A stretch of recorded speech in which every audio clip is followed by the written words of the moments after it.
अस्सलामुअलैकुम प्यारे बच्चों, मेरा नाम पे है। तो क्या आप जानना चाहोगे कि पे से कौन कौन से अल्फाज बनते हैं? पे से परिंदा, पे से पानी, पे से परी,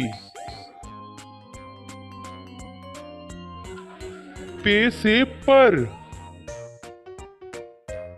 पे से पंखा, पे से पांडा,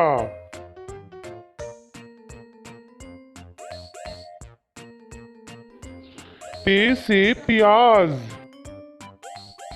तो प्यारे बच्चों, कैसा लगा आप सबको? चलो अब मैं चलता हूँ और अगली बार ते को लाजमी भेजूंगा। ठीक है, अल्लाह हाफिज।